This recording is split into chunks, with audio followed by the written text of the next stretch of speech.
বহুদিন আগের কথা, কত বছর আমরা জানি না। একজন প্রতাপশালী বাদশা ছিল, এখনকার বিশ্ব নেতাদের মতোই পরাশক্তি। ওই যে আসহাবুল কাহাফের মতো, বা ওই নমরুদের মতো, বা ওই যে ফেরাউন, তার মতো একজন প্রতাপশালী বাদশা ছিল। তার অধীনে একজন বড় জাদুকর ছিল। কি ছিল? আচ্ছা, মজা আছে, ভালো করে বোঝেন। একটা বড় জাদুকর ছিল। এখনো কিন্তু বহু কান্ট্রি এই জাদুবিদ্যার চর্চা করে, আপনারা জানেন না। ভিতরে ভিতরে জাদুবিদ্যার চর্চা এখনো চলছে। আর এই জাদু সত্য, জাদু সত্য, চোখের বদনজরও সত্য। সায়েন্স বিশ্বাস করুক না করুক, এগুলো সত্য, কারণ কোরআন বলেছে সত্য, ব্যাস সত্য। এখানে যে বিষয়টা, যে বহুদিন আগে এরকম প্রতাপশালী বাদশার অধীনে একজন জাদুকর ছিল। এই জাদুকরের যখন বয়সটা বুড়ো হয়ে গেল, তখন সে তার ওই বাদশাকে বলছে যে আমার তো বয়স শেষ, আমার এই বিশাল জ্ঞানগুলো কি করব? আমাকে একজন বালক এনে দিন, যেই বালককে আমি এসব জাদুবিদ্যা শিখিয়ে দিব। যেরকম ছোট বাচ্চাদের মধ্যে একজন, এরকম একটা ফুটফুটে সুন্দর বাচ্চাকে খুঁজে বের করা হলো, যে বাচ্চাটা বিচক্ষণ। একে নিয়ে আসা হলো জাদুকরের কাছে। এবার জাদুকর তাকে জ্ঞান শিখায়, জাদু শিখায়। জাদু শিখাতে শিখাতে শিখাতে শিখাতে সে একটু পরিণত হচ্ছে, মানে কৈশোরে পদার্পণ করল। এখন সে যখন জাদু শিখতে আসে, আসার পথে রাস্তায় দেখে একজন পাদ্রী আছে। পাদ্রী মানে কি? পাদ্রী মানে দরবেশ, মানে যে আল্লাহ বিশ্বাস করে, হয়তো আগেকার আসমানি কিতাবে সে বিশ্বাস করত। এমন একজন পাদ্রীর সন্ধান সে পায়। সে ওই পাদ্রীর কাছে গিয়ে বসে। সেই পাদ্রী তাকে আসমানি কিতাবের যে মর্ম, যে বাণী, এগুলো শোনায়। তার কাছে খুব ভালো লাগে যে মাশাআল্লাহ, এটা ইমানের স্বাদ। যখন কোরআন শুনি আমাদের ভালো লাগে না, আসমানি কিতাব যখন শুনে তার কাছে ভালো লাগে। সে বলে যে আমি এটা শিখতে চাই। তখন এই পাদ্রী তাকে বলে, তুমি তো জাদু শিখতে যাও এই বাদশার দরবেশের কাছে, বাদশার জাদুকরের কাছে, যদি ওরা জানতে পারে তাহলে তো সমস্যা। তাহলে উপায় কি? যখন তুমি ওখানে যাবে, যখন দেরি হয়ে যাবে, তখন বলবে বাসার থেকে বের হতে দেরি হয়েছে, বাসার থেকে বের হতে দেরি হয়েছে। আর আমার এখানে বসে যখন বাসায় যাবে, তখন বাসায় গিয়ে বলবে যে ওখান থেকে, ওই যে জাদুকরের কাছ থেকে আসতে দেরি হয়েছে। মানে কৌশল অবলম্বন করতে তিনি শিক্ষা দিলেন। এবার এই বাচ্চা খুব সুন্দর করে ব্যালেন্স করলো, একবার এখানে যায়, একবার ওখানে যায়। এই করতে করতে ওই যে জাদুকরের ইন্তেকাল হয়ে গেল, মারা গেল জাদুকর। এবার এই বাচ্চার কাছে মাশাআল্লাহ অনেক এলেম কালাম আছে। এদিকে সে পাদ্রীর জ্ঞানে দীক্ষিত হচ্ছে। দীক্ষিত হতে হতে তার মধ্যে আল্লাহ পাকের প্রতি একটা পরিপূর্ণ ঈমান চলে আসে। সে মুসলিম হয়ে গেল, আলহামদুলিল্লাহ।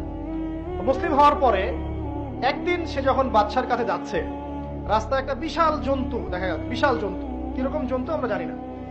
ঠিক আছে, দাব্বাতুল আরদ সামনে বের হবে। ওই প্রাণী যখন দাঁড়িয়ে আছে রাস্তায়, এখন এই বালক বলছে আজকে আমি প্রমাণ করে নিব যে আল্লাহর আনুগত্যশীল ওই পাদ্রী সঠিক নাকি ওই জাদুকর সঠিক। এবার সে একটা ইট হাতে নিল, পাথর হাতে নিয়ে সে বলছে, আল্লাহ, তোমার কাছে যদি ওই জাদুকরের কাজের চাইতে এই পাদ্রীর কাজ বেশি পছন্দনীয় হয়, এই ইটের আঘাতে এই জন্তুকে তুমি মেরে ফেলো আল্লাহ। এ বলে সে বিসমিল্লাহ বলে পাথর নিক্ষেপ করলো। নিক্ষেপ করার সাথে সাথেই জন্তু ডেড। তখন তার আইন আল ইয়াকিন, হাকুল ইয়াকিন হয়ে গেল যে হ্যাঁ, আল্লাহর কাছে এই পাদ্রীর আমলই সবচেয়ে বেশি পছন্দনীয়। তার আর মনে কোনো সংশয় থাকলো না। কিশোর মানুষ না, কতটুকুই বা বোঝেন নাই? এবার তার মধ্যে একটা ইয়াকিন চলে আসলো এবং সে পরিপূর্ণ মুমিন মুসলিম হয়ে গেল। এবার যখন সে রাজ দরবারে যায়, তার কাছে পেশেন্ট আসে। মানে একজন মানুষ এসেছে, সে বলছে যে আমার চোখের সমস্যা। সে চোখে হাত দেয়, হাত দিয়ে বলে যে আপনি আল্লাহর প্রতি ঈমান নিয়ে আসেন, আমি আল্লাহর কাছে দোয়া করব, চোখ ভালো হয়ে যাবে। এভাবে পেশেন্ট আসে, সে বলে আল্লাহর প্রতি ঈমান নিয়ে আসেন, আমি দোয়া করব, ভালো হয়ে যাবে। এভাবে আস্তে আস্তে তার নাম এবং খ্যাতি ছড়িয়ে পড়তে লাগলো।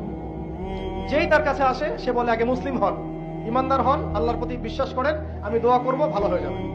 চোখ অন্ধ ভালো হয়ে যাচ্ছে, কুষ্ঠ রোগী ভালো হয়ে যাচ্ছে, হ্যাঁ, প্যারালাইজড রোগী ভালো হয়ে যাচ্ছে, আলহামদুলিল্লাহ। নবী ঈসা আলাইহিস সালাম এমনটা করেছিলেন না? আল্লাহ পাক চাইলে করতে পারেন।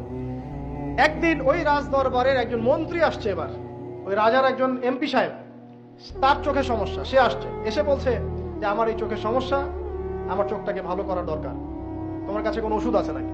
সে বলছে যে আপনি আল্লাহর প্রতি ঈমান নিয়ে আসেন, আমি আল্লাহর কাছে দোয়া করব, আপনি ভালো হয়ে যাবেন।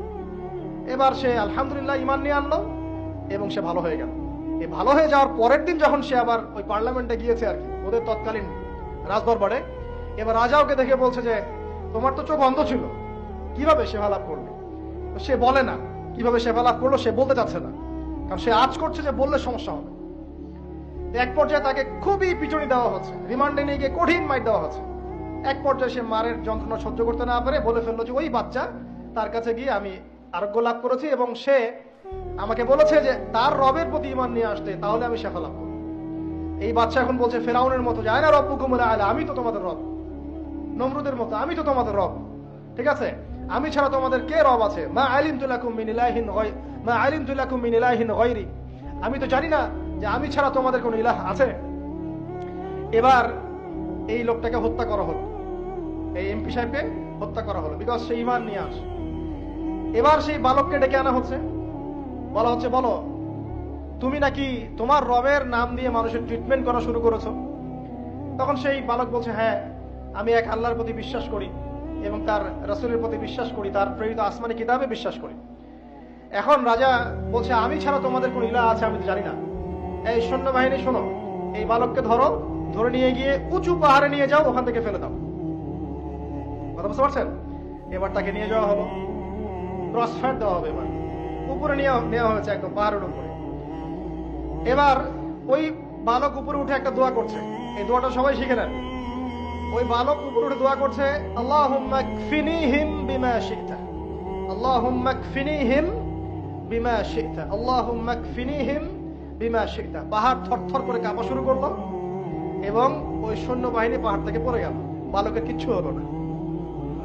আমি কিন্তু বানোয়াট কোনো গল্প বলছি না, এটা কোরআন থেকে বলছি এবং এটা তাফসীর, আপনি যে কোনো তাফসীর পড়েন, মারিফুল কোরআন, তাফসীর ইবনে কাসির, জালালাইন পড়ে দেখেন, পড়ে দেখেন আমার সাথে ডিবেট করার আগে।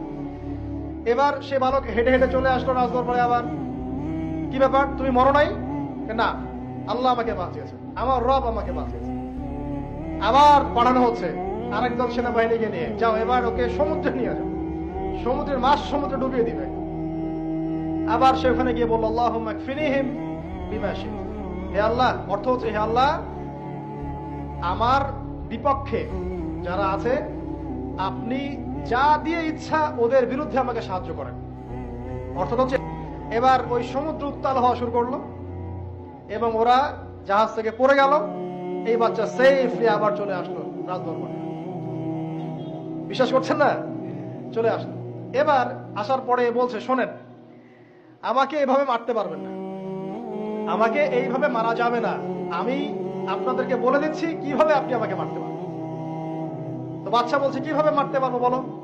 তখন সেই বাচ্চাটা বলছে যে আপনি সমস্ত এলাকার মানুষকে এক জায়গায় জড়ো করবেন, মানে পুরো নেশনের যত মানুষ সবাইকে একটা মাঠে নিয়ে আসবেন, মাঠের মাঝখানে একটা গাছ রোপণ করবেন বা একটা কিছু স্তম্ভ নির্মাণ করবেন, সেখানে আমাকে বেঁধে ফেলবেন।